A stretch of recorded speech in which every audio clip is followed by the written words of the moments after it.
The dining room gleamed with warm lighting, crystal glasses clinking gently as plates were passed around the long mahogany table. The scent of roasted duck and garlic potatoes filled the air. Melissa had spent hours prepping the details, from the floral centerpieces to the individually handwritten place cards.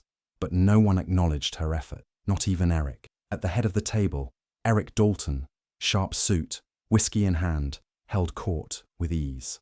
He laughed too loudly, bragged too often, and interrupted every third sentence that wasn't about him. This was his night, a celebration of his latest business expansion. And tonight, he wanted everyone to remember who the king of the room was. Melissa, seated beside him, wore a navy silk dress that hugged her figure softly. Her smile was polite, her posture perfect. She passed the salad, poured wine, asked others how they were doing, all the roles she had long mastered. But beneath the surface, her hands trembled slightly as she poured herself a glass of water. "So," Eric said, voice booming, just as the room quieted, "here's to building an empire, even if your queen thinks that a Pinterest board is a business strategy." A few chuckles rang out, unsure and stilted. Melissa looked up from her plate, eyes scanning the guests.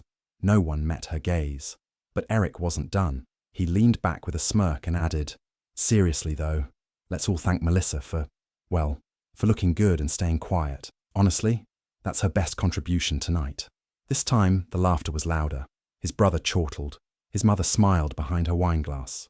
Melissa's face froze for a second, not in shock, but in practiced restraint. She felt the burn behind her eyes, but didn't let it rise. Instead, she picked up her wineglass slowly, turned toward Eric, and smiled, not wide, not bitter, just enough to say, "I see you, all of you." She stood slightly and raised her glass. Her voice was even, clear. "To knowing what's really worth keeping," she said, letting her eyes linger on her daughters at the far end of the table. Then, just the slightest pause. "And what's not." The room fell still. A fork clinked against a plate. Linda shifted in her chair. Eric blinked, momentarily thrown off. Melissa sat back down and sipped her wine. No outburst, no confrontation, just a single tear that slipped down her cheek and disappeared into the folds of her dress. Unnoticed by most, but not by all. In that silence, something shifted. No one could name it yet, but everyone felt it. Something was coming. Melissa hadn't always been quiet. 10 years ago, she was the rising star at a mid-sized marketing firm in Charlotte. Sharp presentations, intuitive strategy, leadership awards. She was going places. That's how Eric first noticed her at a startup networking event. He was magnetic back then. Charming, funny, bursting with vision. He said she made him feel seen. He said she was the missing piece. They married within a year. And when he proposed the idea of launching his own company, Melissa didn't hesitate. "We'll build it together," she had said, full of belief. So she stepped back from her corporate ladder, took over the admin, bookkeeping, even client relations, all unpaid, undocumented support, while also managing the home and later, their 2 daughters, Kayla and June. Eric's company grew, so did his ego. As the years passed, his appreciation faded. He praised her less, corrected her more, critiqued her clothes, mocked her when she mispronounced a tech term at dinner once, laughed when she brought up returning to work and called it a cute phase. He never raised his voice. That wasn't his style. His cruelty came in suggestions and smirks. Comments like, "You're lucky you don't have to stress about anything real," when she mentioned being tired. Or, "Don't take it personally, babe. You just don't get how business works." Melissa learned not to speak up in crowds. She learned to avoid eye contact with his mother Linda, who always found ways to remind her that she was too soft, too modern, too spoiled. When Melissa made a homemade cake for Linda's birthday, Linda had smiled and said, "Store-bought would have been more polished, but it's sweet you tried." Eric never defended her, not once. At home, Melissa retreated further. She poured her love into Kayla and June, gentle and bright at ages 10 and 8. She made their mornings magical, school projects, piano lessons, bedtime stories. But sometimes, when the house went still, she would sit by the window and feel like a ghost of who she used to be, capable, ambitious, alive. It wasn't just the marriage that dulled her. It was the performance, the constant pretending, that she was happy, that the comments didn't sting, that the sacrifices were normal. But something had shifted recently. It began when she ran into Deborah Mills, her old mentor from the marketing firm, at a coffee shop last spring. Deborah had blinked, surprised. "Melissa Dalton, I almost didn't recognize you. You used to light up a room." They exchanged numbers. Deborah began sending her small freelance briefs, brand audits, copy revamps. Melissa took them on quietly, working during school hours. Each completed project rekindled something. Not just confidence, but a memory.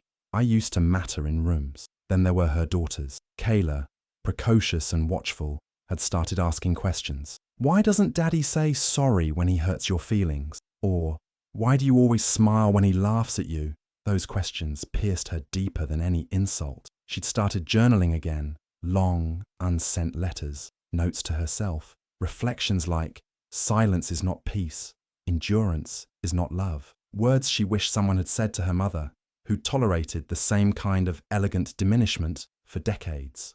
Eric hadn't noticed the shift. Why would he? To him, Melissa was dependable wallpaper, always there, always agreeable. What he didn't realize was that Melissa wasn't disappearing. She was sharpening, quietly rebuilding the pieces he'd tried to dull, reconnecting with her ideas, her instincts, her pride, reclaiming the parts of her that once made her brilliant, not for anyone else, but for herself. And she wasn't planning a dramatic exit. Not yet. She wasn't even sure what next looked like. But the woman who smiled calmly at the dinner table, after being humiliated in front of friends and family, was no longer afraid. She was simply waiting, watching, preparing. And for the first time in a long while, Melissa was beginning to see her silence not as submission, but as strategy. It was a Tuesday afternoon when Melissa found the messages. She had gone into the study to set up a Zoom call for Kayla's science project when Eric's tablet lit up with a notification. She didn't mean to snoop, but the name, Ashley, flashed across the screen, followed by a preview. Last night was dangerous. Melissa paused. She picked up the tablet, the passcode still the same, 1229, his birthday. It opened instantly. The messages were all there. Ashley, one of his newest hires, young, eager, still using exclamation marks in business emails, had apparently become more than just an assistant. Their thread was full of jokes at the expense of others at work, and of Melissa. "She asked if I was working late again, LOL. She still plays housewife like she matters. Tell her she looks cute when she's quiet. You're the one I actually want next to me at these dinners. She's just my accessory." The screen blurred as Melissa's eyes stung, but no tears fell. This wasn't the first time. Years ago, there had been another woman, a hotel receipt, an unfamiliar bracelet in his car. Back then, he'd gaslit her, claimed she was insecure, obsessive, inventing problems. She'd believed him, apologized for snooping, made herself smaller. But this was different. It wasn't just betrayal, it was cruelty. He had stripped her of dignity, not only in private, but now in front of others, in jokes, in texts, in the way he lived. She spent a long time looking at those messages, not just scanning them, studying them, seeing clearly the man he had become, or maybe always was. She emailed the screenshots to herself, then deleted the evidence from the tablet and returned it to the desk as if nothing happened. That evening, Eric came home late, reeking faintly of cologne that wasn't his usual. He walked in casually, loosened his tie, and poured himself a drink like everything was normal. Melissa waited until the girls were asleep. Then, in the quiet of the kitchen, she asked, "Are you happy?" Eric looked up, surprised. "What?" she repeated softly.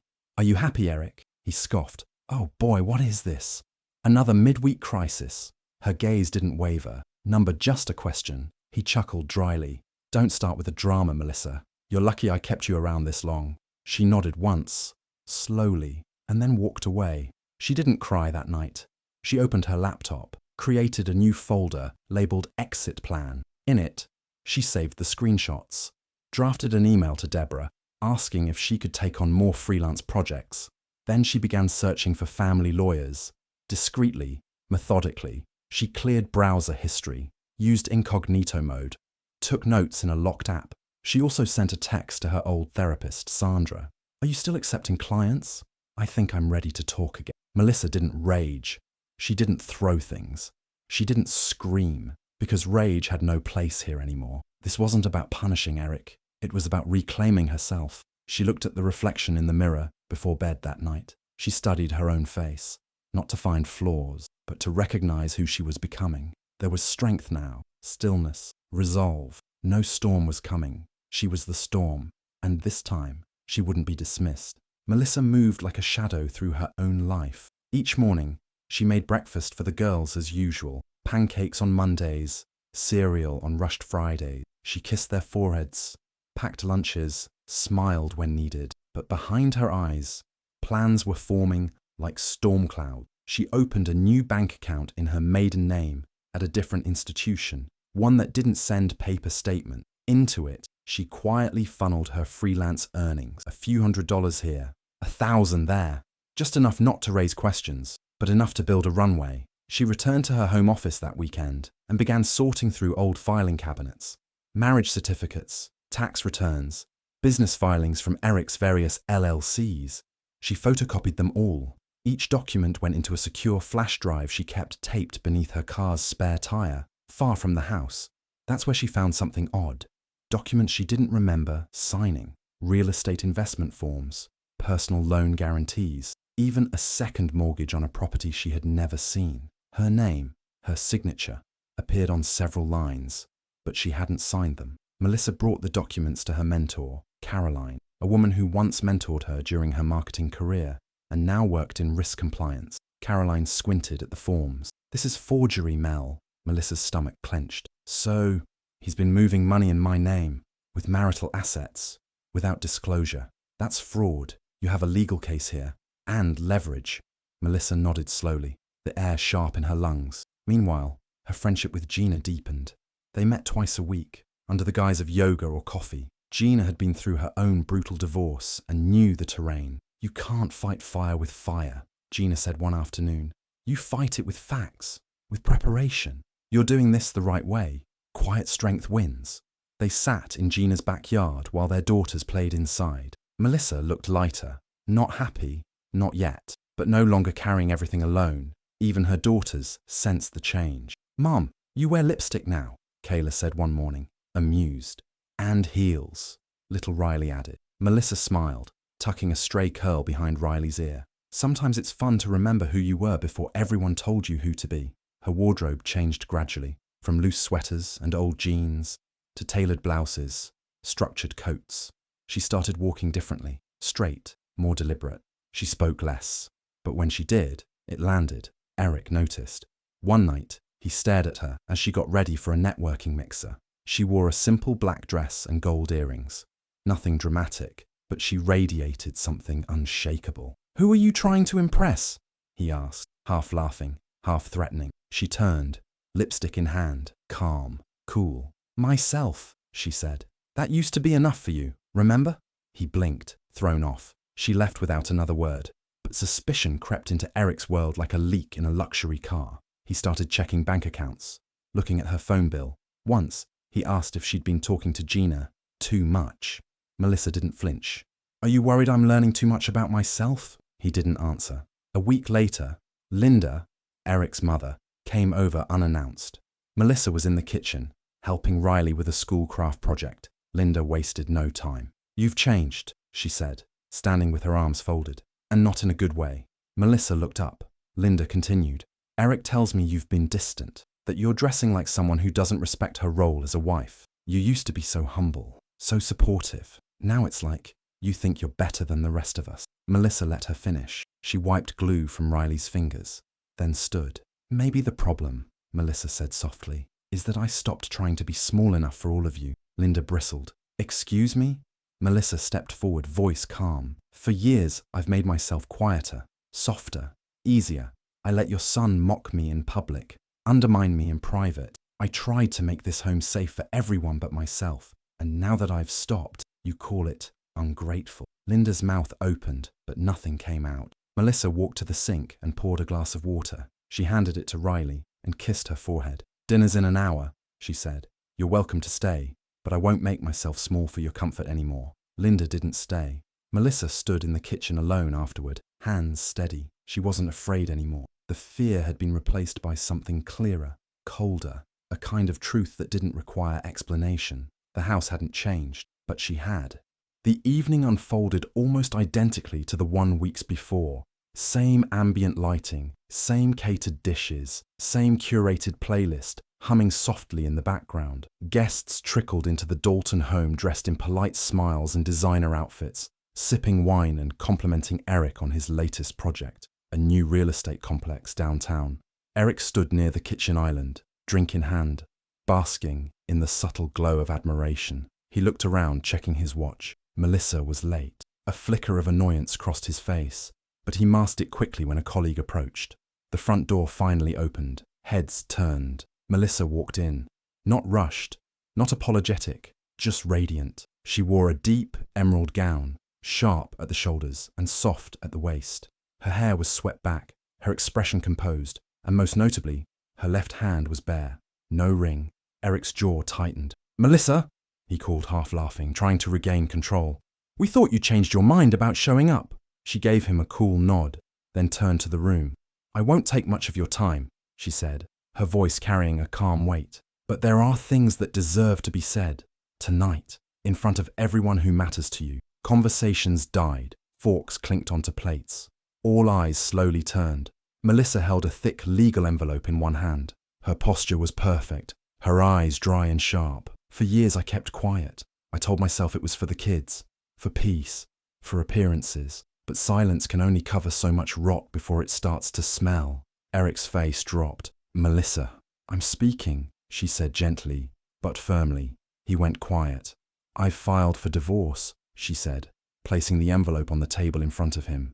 "These are the papers. Along with them, you'll find notification of a financial audit into your companies, your shady contracts, the forged signatures, the loan forms you thought I'd never see. They're all with my lawyer now." Gasps scattered through the room. Eric's color drained. Melissa turned slightly toward the guests, friends, family, business partners who had witnessed her silencing over the years. "For those wondering, yes, I knew about Ashley and the others. I knew about the way he spoke about me when I wasn't in the room.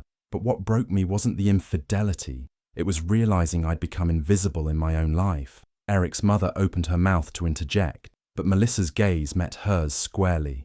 "No, Linda," she said, anticipating her. "You don't get to defend him this time. You once told me to be grateful he didn't leave me. But what you never considered was that I had the power to leave." She turned back to Eric. "You called me irrelevant, an accessory. Tonight, I remind you, everything you built, the image, the network, the brand, I built beside you. Every dollar you spent came from a foundation I helped pour. But I'm not here to fight over credit. I'm here to take back what I gave up." Eric stood frozen, words trying to form, but never landing. Melissa exhaled slowly. "The shared accounts are frozen. My attorney will be in touch regarding asset separation. You'll be contacted by the IRS soon. And Ashley, well, tell her I said thanks. Her name was all over those WhatsApp messages. It helped." A quiet, awkward chuckle escaped from one of the guests. It broke the silence like glass. Melissa nodded to no one in particular, her eyes scanning the room. Some guests looked away, ashamed. Others looked impressed. A few looked like they'd just seen something they weren't meant to witness, like a statue coming to life. "I didn't come here to embarrass you, Eric," she said finally. "I came here to stop embarrassing myself." And with that, she turned, heels tapping against the tile floor, and walked toward the door. No one followed her, not even Eric.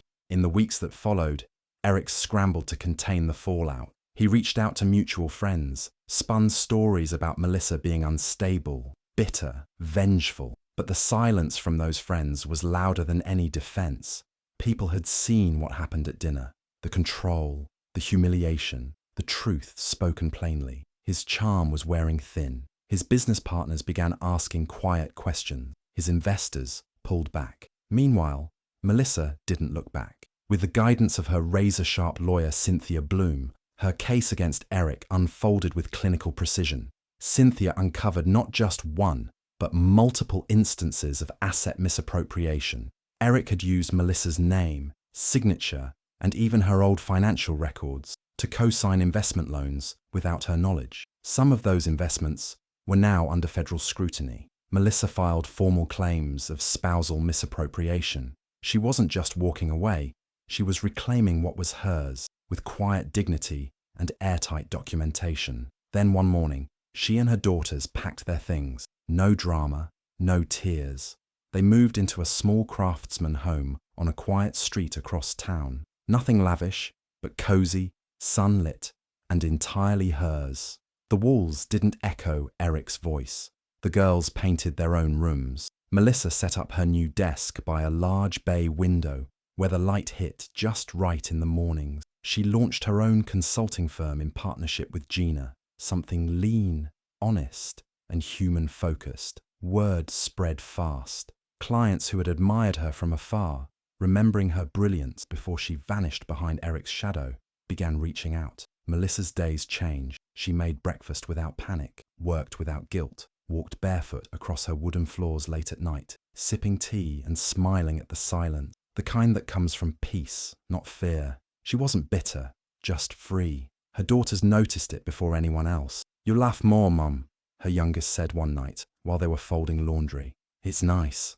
Melissa kissed her on the head, folded a shirt and whispered, "Yeah, it is." And she did laugh more. At small things, at herself, at life. She slept better too. No more waking at 3 a.m., wondering if she'd said too much, been too emotional, not enough of what someone else wanted. Now, she was just Melissa. Not someone's accessory, not a wife trying to hold a house of cards together, not a ghost in designer clothes, just herself. And finally, that was more than enough. The sun filtered through the windshield as Melissa waited in the school pickup line, fingers tapping softly on the steering wheel. Her daughters came running, backpacks bouncing, their laughter carrying across the parking lot like music. They climbed in, still mid-conversation about something funny that happened in science class.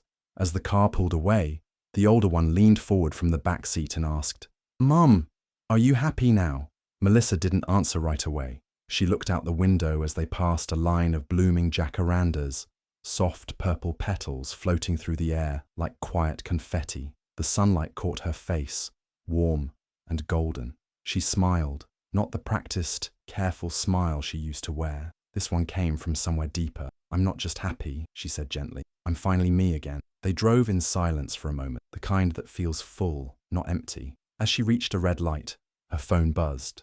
A message lit up from her newest client, a company she had once dreamed of consulting for, back when she worked in the shadows of someone else's name. "We've reviewed everything. We're ready to move forward, exclusively with your firm." Melissa stared at the message for a breath or two. Then, without ceremony, she locked the screen and placed the phone face down beside her. No triumphant shout, no tears, just a quiet, knowing smile. Not because she'd won, not because she'd proven anything, but because she had been broken and chose to rebuild piece by piece. Not as who she was expected to be, but as who she had always been underneath. The light turned green. She pressed the pedal, eyes on the road, her daughters giggling in the back seat. And for the first time in years, Melissa Dalton wasn't going anywhere. She was already home, fade out. Hi besties, thank you so much for watching to the end. Please remember to like, comment and subscribe.